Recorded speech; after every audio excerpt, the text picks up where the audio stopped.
This is the story of how a dollar saved in 1925 became worth less than 5 cents by 2025. Not through a market crash, not through a bank failure, not through any single dramatic event, but through a slow, invisible process that runs every single year whether you notice it or not. The dollar has lost 95% of its purchasing power over the last 100 years, and almost none of it happened overnight. This video covers 100 years of inflation history. What caused each major surge, who got hurt, who actually benefited, and what the patterns from the past tell us about protecting wealth going forward. Before going through the history, the mechanics of this need to be clear, because inflation is unusually good at being misunderstood. Start with a simple illustration. A movie ticket costs $5 in the year 2000, and by 2025, that same ticket costs $20, which means the $5 bill sitting in a drawer since 2000 has not changed, but it can only purchase 1/4 of a ticket today. The money held its form. Its purchasing power did not. Scale that up to a savings account and the picture gets sharper. $10,000 earning 2% interest per year, against inflation running at 6%, produces a real return of -4%. The account shows growth while the actual value of what it holds quietly contracts. No alarm sounds. No headline runs. The balance ticks upward and the purchasing power slides down, and both happen at the same time. The compound math behind even low inflation is what catches people off guard. At 3% annual inflation, purchasing power halves in roughly 24 years, and at 2%, which is the Federal Reserve's official target, the halving takes about 36 years, and at 7%, which was the average of the 1970s, it takes just 10 years.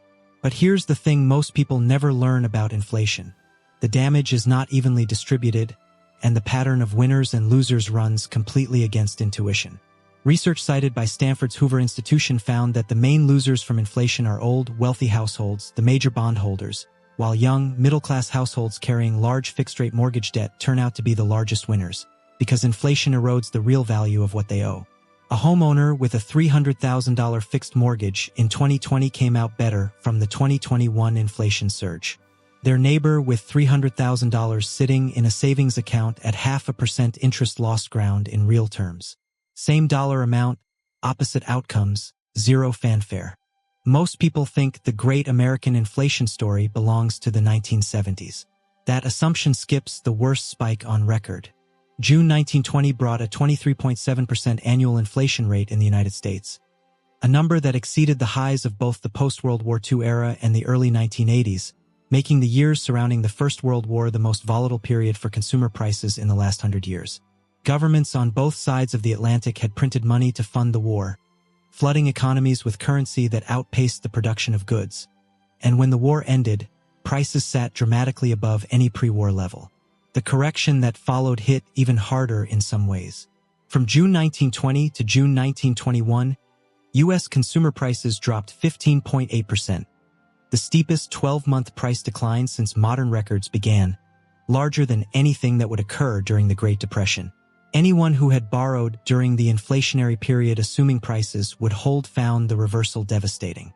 What happened in the United States was severe. What happened simultaneously in Germany was in a different category altogether. Germany entered the post-war period carrying an impossible weight. War debts of 156 billion marks had accumulated during the fighting, and onto those came reparations under the Versailles Treaty totaling 132 billion gold marks, worth more than $500 billion today. Germany lacked the gold to meet those obligations. Its government chose to print its way through them. Before the First World War, just over 4 German marks bought $1. By 1920, the mark had lost 16 times its value, and by July 1922, prices had risen 700% from pre-war levels. And that's when the collapse stopped following any recognizable arithmetic. By November 1923, $1 exchanged for 1 trillion German marks. The largest banknote in circulation carried a face value of 100 trillion Reichsmarks. On a single day in October of that year, the government released banknotes with a combined face value of 120,000 trillion Reichsmarks and simultaneously announced plans to triple its daily output. Human accounts from this period push the limits of what feels like credible history. A German student recorded ordering a cup of coffee for 5,000 marks, then ordering a second, and finding the price had risen to 7,000 marks in the interval between the two orders.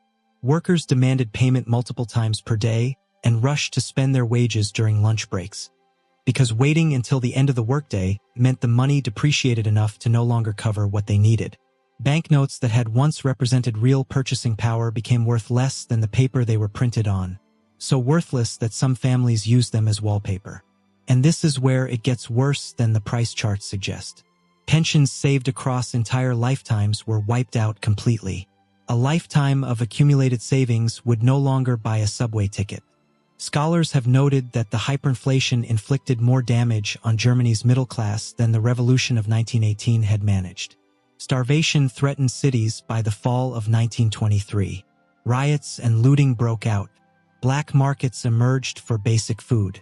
None of that touched the people who held real things. Farmers, whose product kept rising in price, came through relatively intact. Business owners who had borrowed large sums to purchase property discovered that by repayment time, those debts had effectively dissolved in real terms.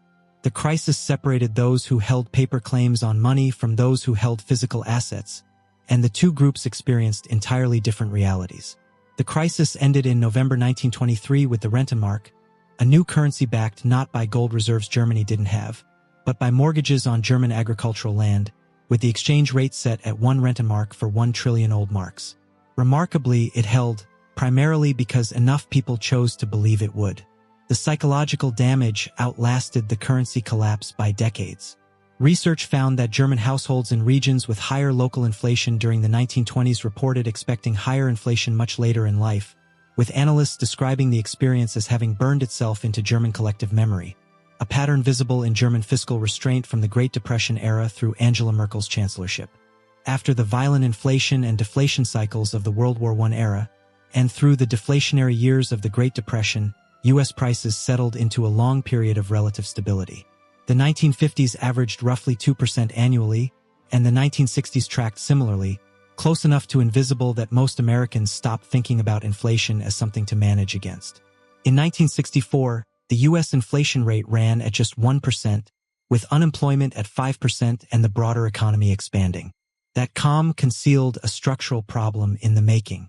President Johnson's simultaneous escalation of the Vietnam War and expansion of Great Society domestic spending programs, without raising taxes to offset the costs, pushed money into the economy faster than output could absorb it. The Federal Reserve, operating under political pressure, accommodated rather than resisted. By the time the imbalances surfaced in price data, they had been accumulating for years. All that was needed was a trigger. October 1973 supplied one.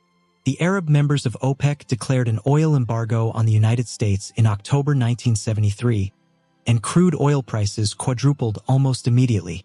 For an economy built on cheap energy, the shock transmitted everywhere at once, and the first oil crisis was followed by a brief partial recovery before the Iranian Revolution in 1979 triggered a second energy crisis that tripled oil costs again.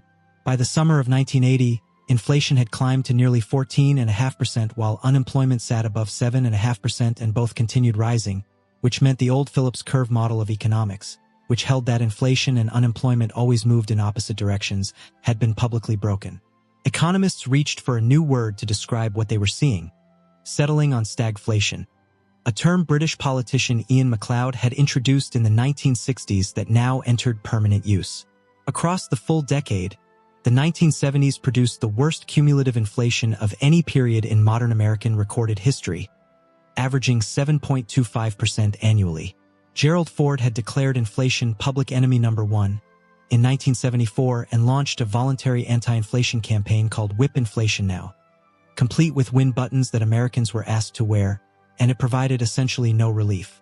The campaign became the most memorable symbol of political helplessness against an economic force that voluntary gestures could not address. Paul Volcker took the Federal Reserve chair in 1979 and took the opposite approach. The federal funds rate climbed from 11% when he arrived to a peak of 19% in 1981, and the consequences fell hardest on the sectors most sensitive to borrowing costs. Car dealerships sent coffins containing the keys to unsold vehicles to the Federal Reserve. Farmers protested at its headquarters. People wrote to Volcker describing years of saving that could no longer qualify them for a home mortgage because rates had put the cost beyond reach. The treatment produced the result it aimed for. Inflation dropped from nearly 15% to 4% by the end of 1982, and the cost was a recession that pushed unemployment to a post-World War II peak of 10.8%, the sharpest deliberate contraction of the U.S. economy in the modern era. After Volcker's intervention, inflation settled into its longest stable stretch since before the First World War. By 1983, it had fallen to just over 3%, and by 1986, aided by a collapse in oil prices, it slid to roughly 2% and mostly stayed there. The 1990s averaged around 2.93% annually. The 2000s came in at about 2.54%. The 2010s ran at just 1.76% per year, the lowest decade average since the pre-Federal Reserve era. This 35-year run of stable, low inflation became known as the Great Moderation, and its length produced a psychological consequence as predictable as the economics. An entire generation of policymakers, investors, and economists came to assume the inflation problem had been permanently solved. That assumption held through 2019. What came next dismantled it. COVID-19 and the government response to it created the conditions for the fastest inflation surge in 4 decades. The CARES Act and the American Rescue Plan authorized roughly $5 trillion in U.S. government spending. Supply chains that had taken decades to optimize fractured simultaneously across multiple industries, and pent-up consumer demand, released when lockdowns lifted, ran directly into constrained supply. In February 2021, inflation ran at 1.7%, barely worth mentioning.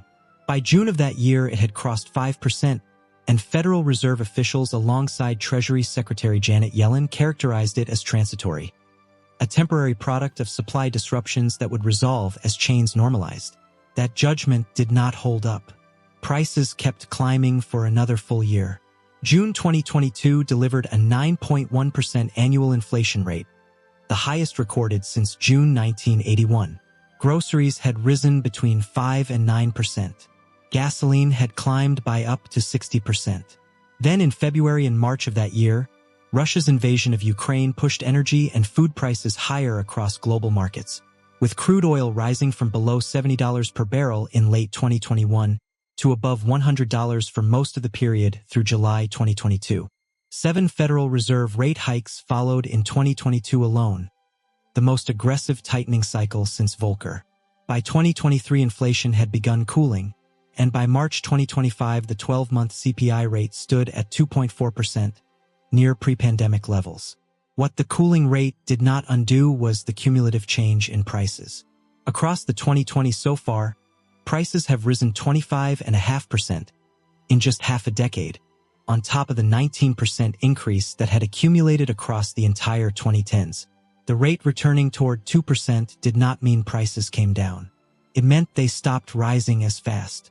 Step back and the full arc comes into focus. From 1774 to 1900, a span of 126 years, total cumulative inflation in the United States came to 4.09%. Prices held essentially stable for more than a century. Then from 1900 to 2025, cumulative inflation reached 3,857%, meaning the price of everything rose roughly 39-fold across 125 years. The single most consequential structural change between those two eras was the creation of the Federal Reserve in 1913 and the subsequent shift away from commodity-backed currency, culminating in the United States fully leaving the gold standard in 1971. This is not an indictment of central banking. There are legitimate arguments that monetary flexibility prevented worse economic collapses and supported the long post-war expansion. But the cost of that flexibility, measured in purchasing power, shows up clearly in the numbers.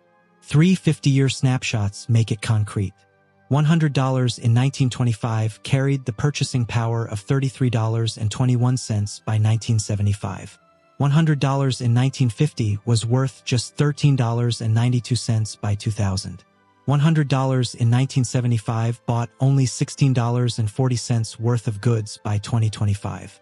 Each snapshot covers a different 50-year window, and each one shows the same direction of travel.